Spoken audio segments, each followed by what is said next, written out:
2, 1, c'est parti. All right, guys. My name is Merrick, and I'll be your guide for the day for the rafting outing on the York River today. I'm happy to meet you guys. I hope you guys are really stoked to go on the river. Before we manage to go on the river, we need to have a safety briefing. So go over all the safety stuff, that we're all aware of the same things while we're out on the river. So first of all, we're going to look at all our gear. We're also going to look at what happens if we fall in the water and all those other things that might happen in the river. So first of all, let's look at our gear. So we have here our helmets. So these helmets are made, of course, to protect us during if we fall in the water. So the first thing to know with our helmets, they need to be nice and tight on our heads. So we're going to come here and clip this in. You guys can all do that at the same time with me. So you clip these in and you try to make it as tight as you can. So when you wiggle your head like this, your helmet doesn't come off. So we're going to come around and check all of you guys after that. The second item we have here is our PFD, our personal flotation devices. So these are going to be very nice or are going to be very useful for us to float in the water. Of course, this stays on us at all times. The second we get here, so we put these on and we don't take them off until I tell you guys to take them off. So we keep these on, our helmets on, and also our wetsuits that I'm going to talk to you guys about after. So our PFDs, well, we need to make sure that they're put on properly. So we're going to come see if all the clips are done properly here. So we're going to do buddy checks. So with your buddy, you're going to come check if all the clips are in properly. We have our quick release belts here that need to be properly done right. If you have any questions, ask us. We have here our neck straps. So these neck straps, well, they need to be quite tight and you don't want them to go over your ears. So that's how you check with your buddy if they're tight enough. Next on our list, we have our wetsuits. You see that I'm wearing a wetsuit right now. So these wetsuits, well, they're there to keep us warm in the water. So the way they work is they keep a little layer of water between the skin and the neoprene. And basically what I'm going to tell you guys to remember today is don't pee in your wetsuits, please. Basically, if you pee in your wetsuits, well, you're going to be basting in your own pee all day long. It's going to start getting stinky in the raft, and we don't want that. All right? Next item on our list, we have right here our nice paddles. This is a pretty useful tool for us in the river. So this paddle here, basically we have a part of the paddle here which is called the T-grip. So today, this is something really important to keep in in your mind. The T-grip, we never let go of the T-grip. This can do many accidents. Let's say my friend here lets go of his T-grip and then it just goes directly in my teeth and then I have to go to the dentist. Of course, the company doesn't cover dentist fees.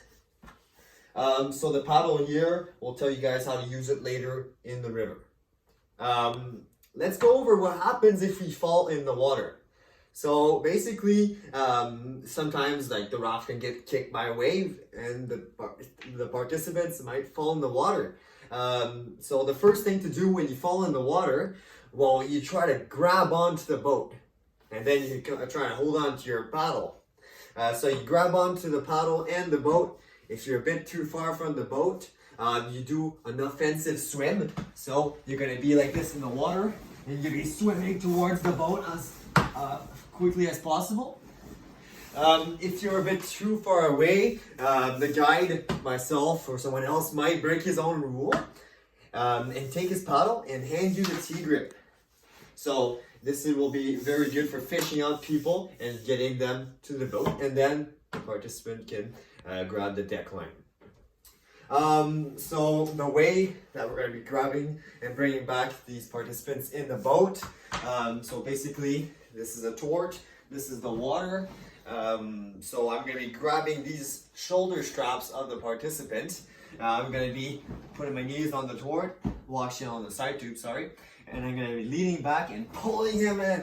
And the person in the water is going to try to do a Superman inside of the boat. So that's the most efficient way. Today in the river, if you have a friend that falls in the water, you could try to get in like that. If it doesn't work, I'll help you. So let's say that you fall in the water and you're really going on a trip, you're going really far away. And you stop offensively swimming, you can do a defense swimming. So defensive swimming, basically, in the river, why we're going to be using defensive swimming is because, well, basically, there can be something called foot entrapment. Foot entrapment is when your foot gets stuck in a rock and then you get wedged in the bottom of the river, and that's extremely dangerous. So we do not want that to happen today in the river. So basically, the best way of countering that will be to do a defensive swimming. So let's say this is downstream and you're just floating down. You're gonna put your feet up, you're gonna try and lift them as high as you can, and you're just gonna swim with your arms, trying to be defensive. If there's rocks, you can kick off with your feet. So this is a really safe way of getting down the river.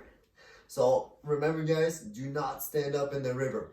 And the second you get in the river, just try to put your feet up, and that's the safest way to get there.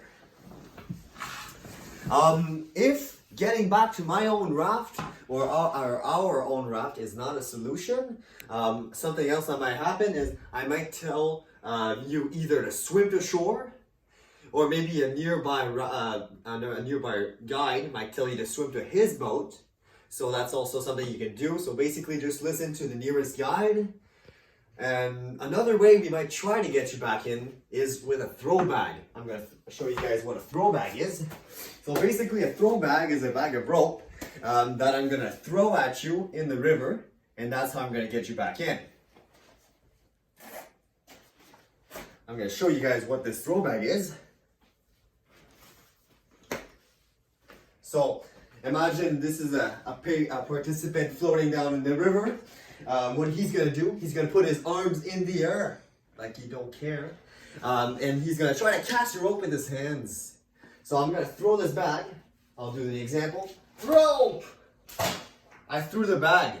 And now the participant is going to try to catch the rope like this. He's going to put it on his shoulder opposite to the shore. So if this were the shore, I'm going downstream like this. This is shore. I'd put it on this shoulder. Basically, if I put it on the wrong shoulder, you're going to get a lot of water in your mouth. If ever you're doing this wrong and you don't understand what the guide is yelling at you for, he's probably telling you to change shoulder. So you don't have to understand, you just need to change the rope on the shoulder if it's on the wrong side. Okay? When we're going down, stuff can get really rowdy. Let's say the raft flips entirely, or dump trucks us. So they flips and all the people get out of it. You can find yourself under the raft, and the best way of getting out of there, I don't know if you guys have seen Spider-Man, but the way he walks on the walls, it's the same thing for us under the raft. So basically, we choose a direction, and it's very important to not change direction. So you choose this direction, and you try to Spider-Man your way out of there, and at one point or another, you will get out. If the raft completely flips on you, you're going to find that it's pretty cozy under there because you're between the inner tubes, and it's going to be there's going to be some air pockets.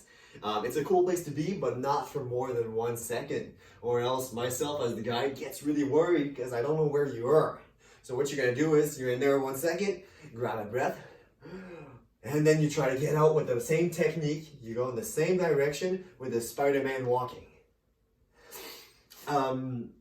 So with that, having heard my safety briefing, if there's any worries and there's any, well, actually you don't feel like, there's anyone that doesn't feel like participating in this activity anymore, just come see the guides and we'll find an accommodation. Before we go on the river, I must ask you guys if you have consumed any drugs or alcohol. In that case, you will not be able to participate to the activity. If anyone has health issues or physical disabilities, just come talk to your own guide and we'll try to accommodate you in the raft. All right, with that, let's go do the command briefing in the water.